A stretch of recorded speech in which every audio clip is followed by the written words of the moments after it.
There's a specific kind of arrogance that lives quietly underneath almost every narcissist's behavior, one they rarely examine consciously, but one that shapes nearly every decision they make throughout a relationship. It's the deep, unshakable belief that your presence in their life is essentially guaranteed. That no matter what they do, no matter how carelessly they treat you, you'll remain fundamentally available, fundamentally there, absorbing whatever behavior they choose to display. And when that assumption finally completely shatters, when your absence becomes not a temporary punishment, but a genuine, permanent reality, something happens inside them that they never saw coming. Something considerably more transformative than simple loneliness or regret. Here's the first thing that needs to be understood clearly, because it explains why this specific realization hits so much harder than ordinary loss ever could.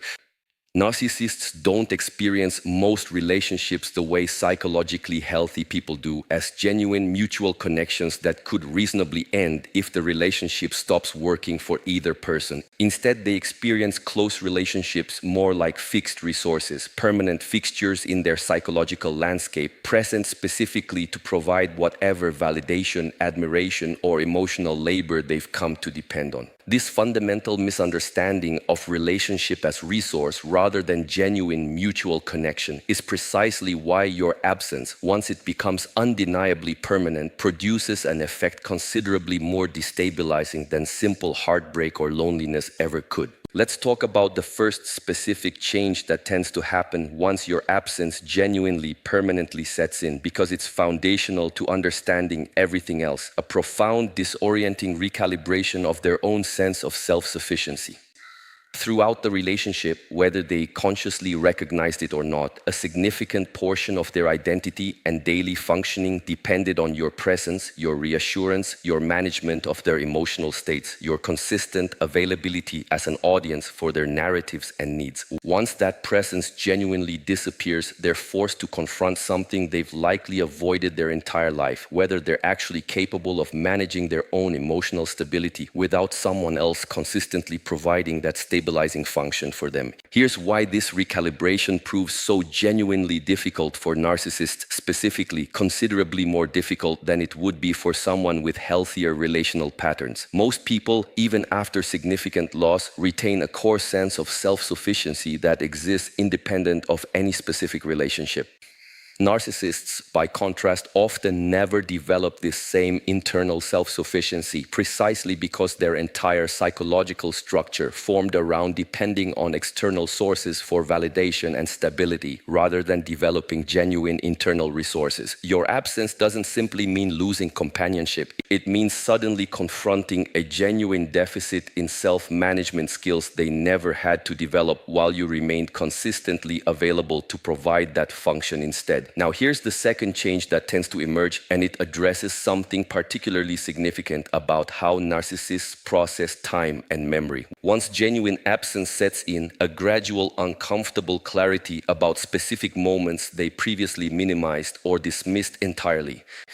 Throughout the relationship, when you expressed hurt, frustration, or genuine need, narcissists typically employ various strategies to avoid genuinely processing that information. Dismissal, minimization, redirecting focus back toward their own experience instead. Once you're genuinely absent, once there's no longer an active situation requiring immediate management or defense, some of these previously dismissed moments begin resurfacing with an uncomfortable clarity they successfully avoided while you remained present and available. Here's why this delayed clarity proves so significant and so different from genuine remorse experienced in real time. This isn't happening because they suddenly develop deeper empathy or emotional intelligence. It's happening because the absence of active crisis management, the fact that they no longer need to defend or dismiss your feelings in real time, allows previously buried information to surface without the immediate psychological threat that made dismissal necessary while the relationship remained active. This delayed processing often produces a strange, uncomfortable form of insight. Insight that arrives considerably too late to actually repair anything, but insight nonetheless, forcing them to confront specific memories and moments they'd successfully avoided examining honestly while you remained available. Let's talk about the third change now, because it addresses something that many people find genuinely surprising about how narcissists respond to permanent absence specifically, a significant shift in how they discuss you to other people.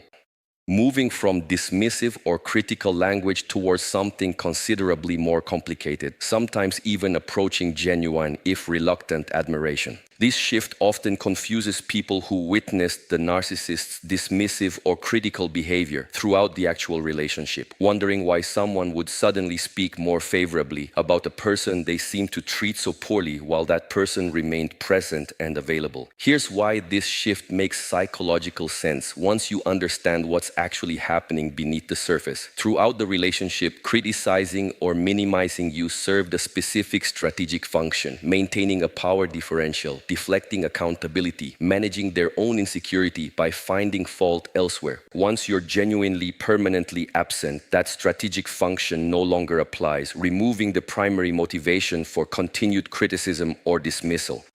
What emerges instead often reflects something closer to their actual, if previously suppressed, assessment of your genuine qualities, an assessment they couldn't afford to acknowledge while your presence still needed to be managed and controlled through consistent criticism and dismissal. Now here's the fourth change, and it addresses something particularly revealing about how narcissists process comparison once someone they've lost has genuinely, permanently moved on. A specific, often uncomfortable preoccupation with how you're managing life without them, one that frequently intensifies rather than fades over time, particularly once evidence suggests you're genuinely thriving rather than struggling the way their psychological structure unconsciously expects and needs you to be. Here's why this preoccupation proves so significant and so different from simply missing someone the way healthy people typically process loss. This isn't primarily about missing your companionship or specific qualities you brought to their life, though some genuine version of that may exist as well. It's more specifically about needing confirmation that their significance in your life was real, that removing themselves or being removed from your life should logically produce some visible difficulty or diminishment. When that expected difficulty doesn't materialize, when you appear to be thriving rather than struggling, it directly contradicts a core assumption their psychological structure depends on, that their presence was genuinely essential and irreplaceable in your life. Let's talk about the fifth change now, because it explains something crucial about the actual lasting impact your permanent absence tends to have on narcissists specifically, an impact considerably more significant and more permanent than most people realize while they're still in the relationship, wondering whether their eventual departure would even register meaningfully at all. A gradual, uncomfortable confrontation with their own mortality and legacy, specifically triggered by recognizing that relationships they assumed were permanent and guaranteed can, in fact, end completely and irreversibly. This recognition often produces genuine, if uncomfortable, reflection about other relationships in their life, other people whose continued presence they've similarly taken for granted, wondering, sometimes for the first time, whether those relationships might also prove less permanent and guaranteed than they'd previously assumed. Here's why this specific reflection proves so significant, even though it rarely produces the kind of comprehensive change that would actually repair the relationship they've lost. It represents a genuine crack in the fundamental assumption that relationships exist primarily as permanent resources rather than genuine mutual connections requiring ongoing care and reciprocity to sustain. This crack, however small or temporary, sometimes represents the beginning of genuine psychological growth. Though, as we've discussed in previous conversations, this growth remains relatively rare and requires considerably more sustained work than a single moment of uncomfortable realization alone can typically produce.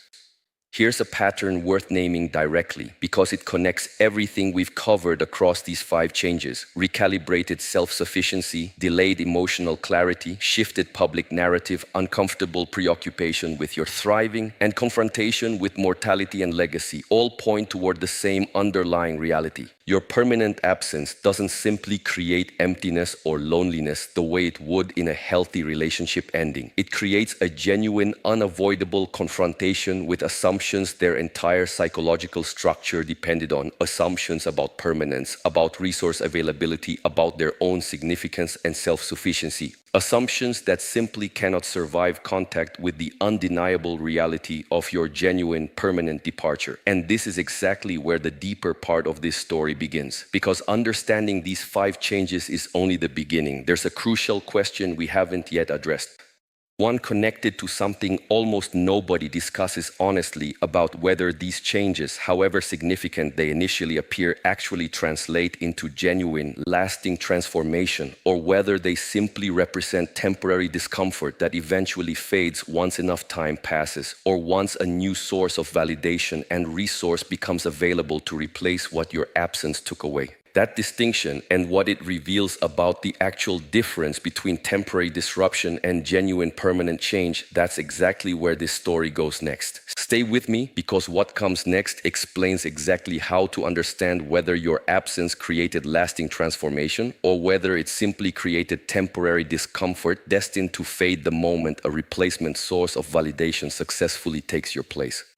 So, let's talk about whether these changes actually translate into genuine, lasting transformation, or whether they simply represent temporary discomfort destined to fade the moment a replacement source of validation successfully takes your place. Here's the first thing that needs to be understood about this distinction. The 5 changes we discussed throughout the first part of this conversation represent genuine psychological events, real discomfort, real recalibration, real confrontation with previously avoided truths. But genuine psychological events and lasting psychological transformation are 2 entirely different things, and the gap between them explains why so many narcissists experience exactly the discomfort we described without that discomfort ever translating into the kind of sustained change that would actually prevent them from repeating identical patterns with someone new.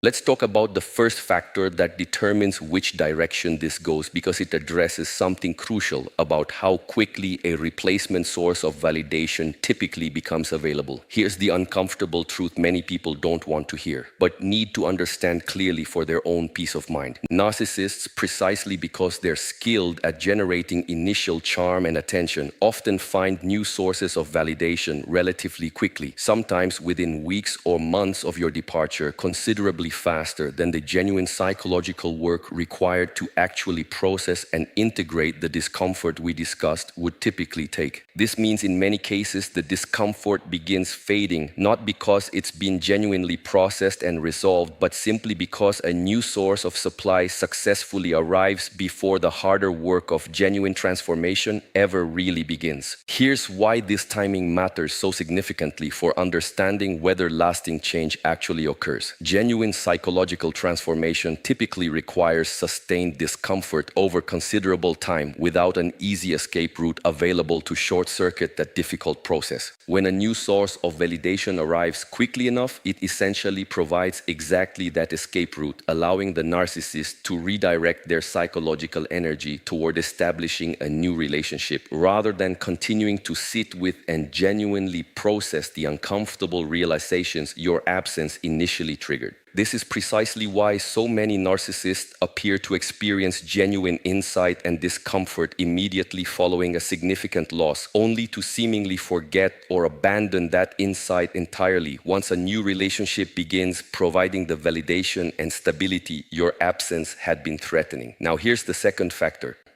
And it addresses something crucial about the specific quality of support available to the narcissist during this vulnerable period immediately following your absence. Whether the people surrounding them during this time actively challenge their patterns or simply provide comfort without accountability. Here's why this distinction matters so significantly. If friends, family, or new romantic interests respond to the narcissist's distress with pure sympathy and reassurance without any genuine challenge to the patterns that contributed to your departure, this typically reinforces the narcissist's existing framework rather than encouraging genuine reflection and change. Pure sympathy, however well-intentioned, essentially confirms their unconscious belief that they're primarily a victim of circumstance rather than someone whose own behavior significantly contributed to the loss they're currently experiencing. Here's what would actually need to be different for this vulnerable period to produce genuine, lasting transformation instead. The narcissist would need to encounter people willing to offer support while simultaneously gently but clearly encouraging genuine reflection about their own contribution to what happened. People who don't simply validate their distress, but also help them examine the specific patterns and behaviors that led to this outcome. This kind of supportive but honest reflection proves relatively rare in most people's social circles, precisely because it requires a level of directness and courage that many people understandably feel uncomfortable providing, particularly to someone who's currently experiencing genuine emotional distress. Let's talk about the third factor now, because it addresses something crucial about the narcissist's own capacity and willingness to tolerate extended discomfort without immediate resolution. Here's why this factor proves so significant for determining lasting change versus temporary disruption. Genuine psychological transformation typically requires tolerating an extended period of genuine uncertainty and discomfort, sitting with difficult realizations without immediately resolving that discomfort through either finding a new source of validation or constructing a self-protective narrative that minimizes accountability. Many narcissists, precisely because their entire psychological structure developed specifically to avoid this kind of prolonged, unresolved discomfort, struggle enormously with tolerating it long enough for genuine transformation to actually take hold. Here's what this struggle typically looks like in practice. Rather than sitting with genuine uncertainty about their own patterns and contribution to the relationship's ending, many narcissists construct protective narratives relatively quickly.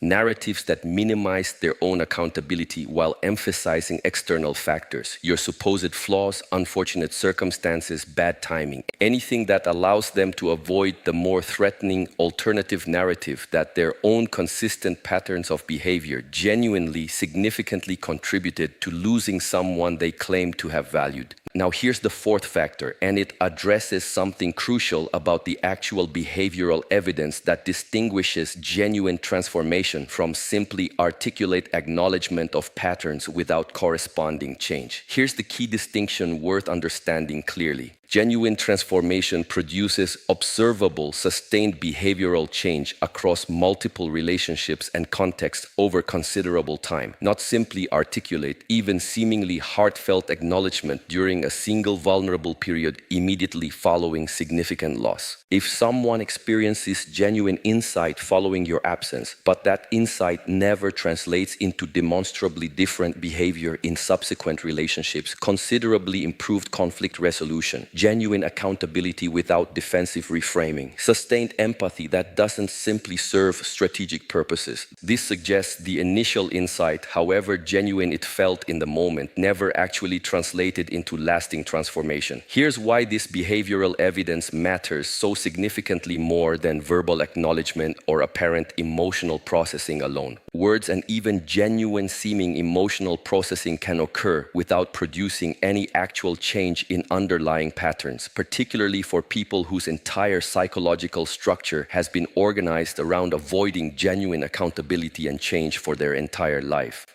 Only sustained behavioral evidence over considerable time, evidence that becomes visible specifically in how someone treats people in subsequent relationships, provides genuine confirmation that initial discomfort actually translated into lasting transformation, rather than simply representing temporary disruption that eventually faded once new sources of validation became available. Let's talk about the fifth and final factor now, because it addresses something important about what this entire discussion actually means for your own peace and healing, regardless of whether the narcissist in your life ultimately experiences genuine transformation or simply temporary disruption. Here's the crucial truth worth understanding clearly as this entire two-part conversation reaches its conclusion. Your own healing and peace should never depend on knowing definitively which outcome occurred for the narcissist you've left behind.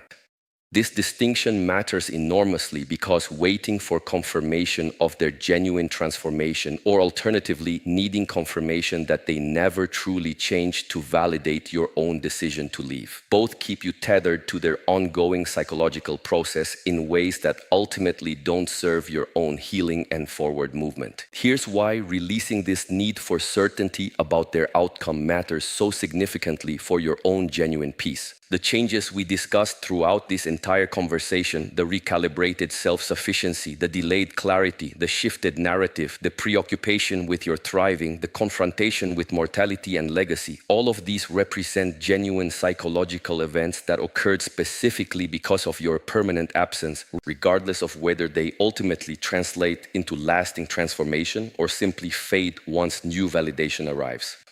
Your absence mattered significantly, regardless of what ultimately happens next in their own psychological journey, a journey that exists entirely separate from your own life, your own healing, and your own path forward. Here's the deeper truth worth sitting with as this entire two-part conversation reaches its conclusion. They never expected your absence to change them forever, and in many cases, it genuinely might not in any permanent, sustained way that actually prevents them from repeating similar patterns with someone new eventually. But here's what matters far more than whatever ultimately happens in their own psychological journey. Your absence already changed you permanently, genuinely, in ways considerably more significant and more within your own control than whatever temporary discomfort or genuine transformation might or might not occur for someone whose ongoing psychological process no longer needs to determine your own sense of peace and resolution.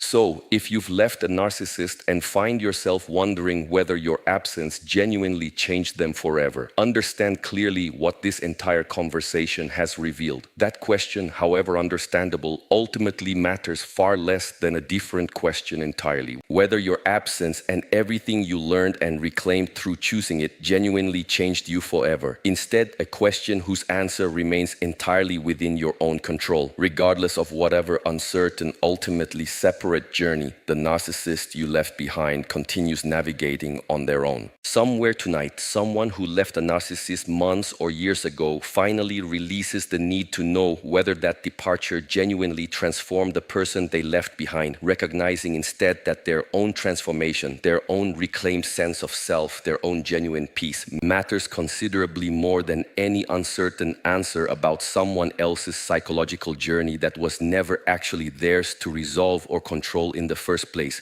And somewhere else, that narcissist continues their own separate journey, whether toward genuine transformation or simply temporary disruption, eventually resolved through new sources of validation, a journey that no longer requires the attention or resolution of the person who chose, with considerable courage, to finally permanently walk away. The distance between these two separate journeys, one focused on genuine healing and forward movement, one uncertain and ultimately irrelevant to that healing, comes down to exactly the release we've discussed throughout this entire conversation. The room settles into quiet peace for the person who finally released this need for certainty about someone else's outcome. Their absence already changed everything that genuinely mattered, not necessarily the person they left behind, but unmistakably, undeniably, completely themselves.